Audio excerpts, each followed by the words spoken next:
Então, nessa ação penal 506, 31, 30, 17, depoimento do senhor Augusto Ribeiro de Mendonça Neto. Qual é a questão, doutor?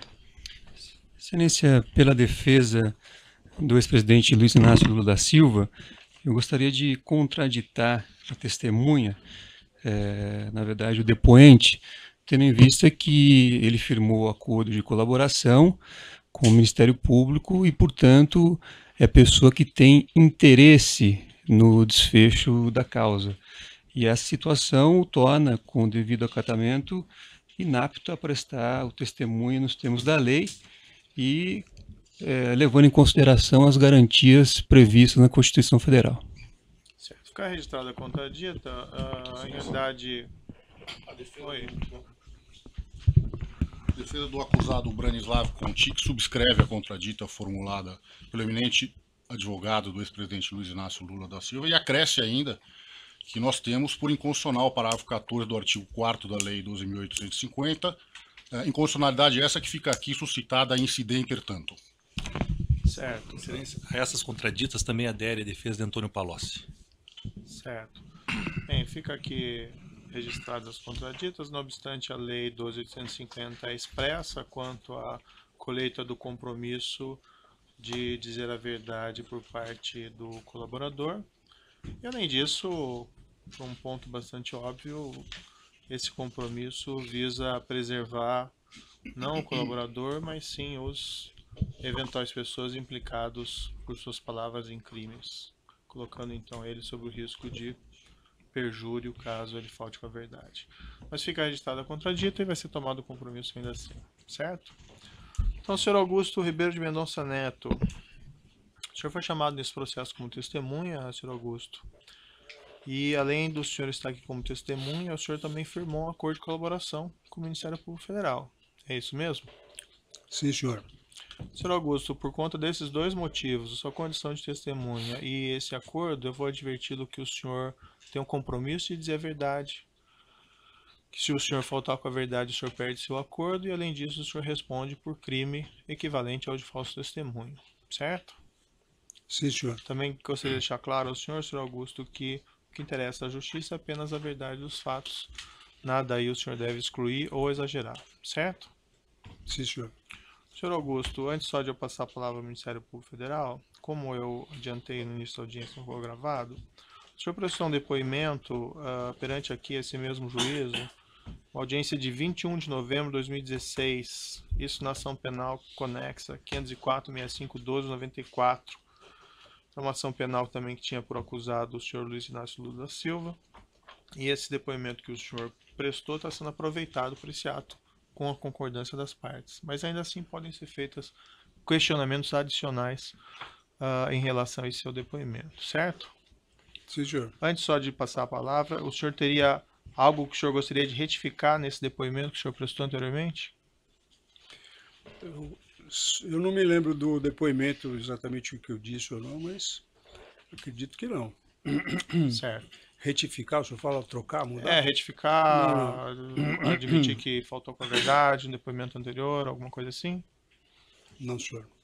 Perfeito. Então, dito isso, eu passo a palavra ao Ministério Público para as questões. Com essas considerações. Pois não. Então, cumprimento o eminente juiz, cumprimento os presentes. Senhor Augusto, o senhor está então, confirmando o teu depoimento anterior que o senhor prestou aqui perante o juízo. Sim, senhora. O senhor narrou no depoimento que o senhor está ratificando a existência e o funcionamento do cartel de empreiteiras que atuava na Petrobras. A empreiteira Odebrecht compunha o cartel de empreiteiras? Sim, senhora, compunha. Desde quando? Desde o princípio.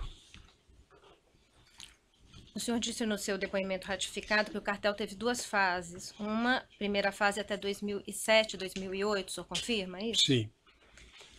E uma segunda fase posterior, em que passaram a atuar mais empresas. A Odebrecht integrou esse cartel desde o início? Desde o início. O senhor também narrou no seu depoimento, que o senhor está ratificando, a realização de reuniões das empresas integrantes do cartel. E Sim, o senhor senhora. participava dessas reuniões nos anos de 2004 e 2005? Participei de algumas. E depois desse período foi o diretor Marcos Berti? Sim, senhora. A Odebrecht tinha participação nessas reuniões em que o senhor esteve presente? Tinha. Quem representava os interesses do Grupo Odebrecht nessas reuniões do cartel?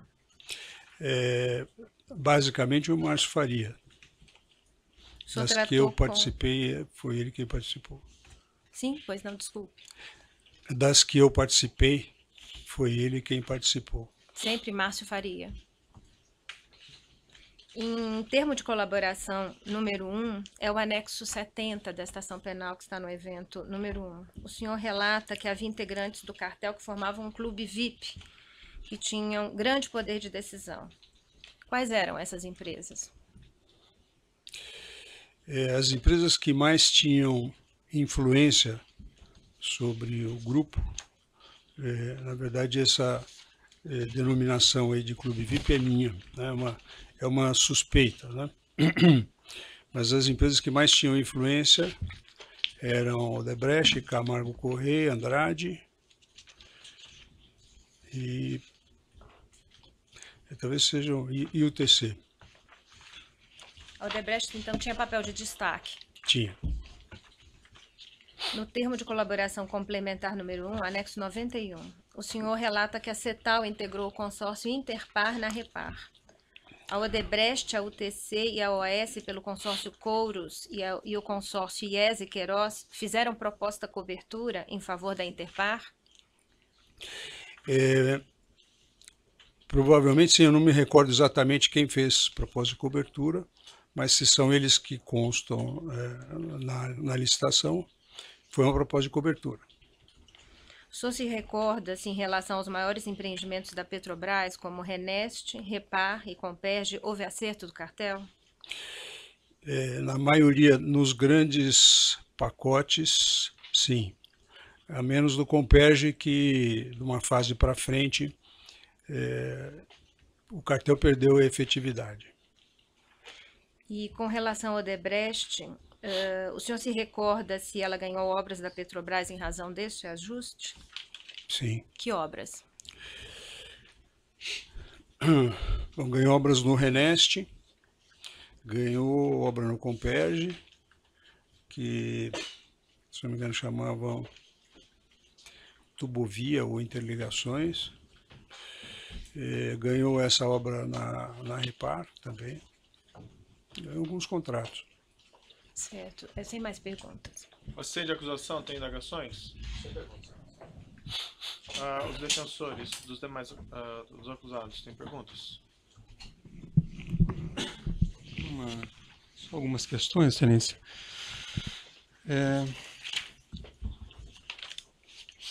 No termo de colaboração número 1, que o senhor firmou com o Ministério Público, de 29 de outubro de 2014, o senhor fez a afirmação de que as comissões que a empresa pagava saíam de fato da margem da empresa do declarante e acredita que das outras em geral também.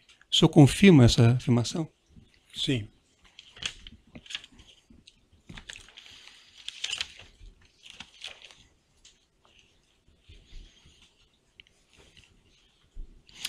Quando o senhor prestou depoimento aqui na ação penal anterior, a ação penal 504-65-512, o senhor disse que se não houvesse o pagamento dessas vantagens, a empresa do senhor teria certamente mais 2% de lucro.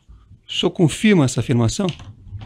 Se nós não tivéssemos esse custo, isso seria incorporado ao resultado. Certo. O senhor confirma, então, que a empresa teria mais 2% de lucro. É o que o senhor disse naquela oportunidade. Sim. É que depende do caso quanto foi pago em cada contrato, né? Mas o conceito é esse. Certo. A minha questão adicional diz respeito a, na oportunidade anterior, eu perguntei ao senhor sobre um eventual acordo de colaboração firmado com autoridades de outros países. Naquela oportunidade, o senhor não quis responder a despeito de ser testemunha. Então, eu pergunto se nesta oportunidade o senhor pode esclarecer se firmou ou está firmando algum acordo de colaboração com outras autoridades, ou melhor, autoridades de outros países além do Brasil. Eu prefiro não responder. Certo. Eu só faço o registro, Excelência, em que pese compreender e respeitar o trabalho dos colegas que atuam na defesa do depoente, que, tendo em vista a posição do juízo inicial, embora a despeito da contradita de tomar o depoimento como testemunha, mais uma vez a defesa entende que não é possível que haja negativa de esclarecimento em relação a certos pontos que a defesa entende por relevante. O senhor veio acompanhar de advogado hoje? Não? O advogado tem algum... Não está autorizado a falar a respeito. Pode falar no microfone aqui, então. O advogado do Augusto, o Augusto não vai responder aos questionamentos feitos há pouco pela defesa do ex-presidente Luiz Inácio Lula da Silva. Mas se há um acordo, haveria alguma confidencialidade?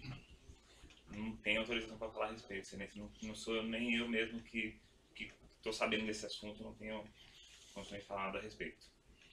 Perfeito. Então é a mesma posição de antes, doutor. Se existe um acordo com cláusula de confidencialidade, então acho que fica prejudicada as questões, porque a gente também não pode expor juridicamente a testemunha a eventuais reflexos no exterior, se é que existem esses acordos, certo? Certo. Só o protesto da defesa e consignar mais uma vez que, tendo em vista a posição anterior de Vossa Excelência, de ouvi-lo como testemunha, a defesa entende que esse ato é incompatível com o que foi decidido anteriormente por Vossa Excelência. Excelência, essa é a posição da defesa do acusado Branislav Contic, até porque, nos termos da legislação penal, calar a verdade também é crime de falso testemunho. Então fica este registro.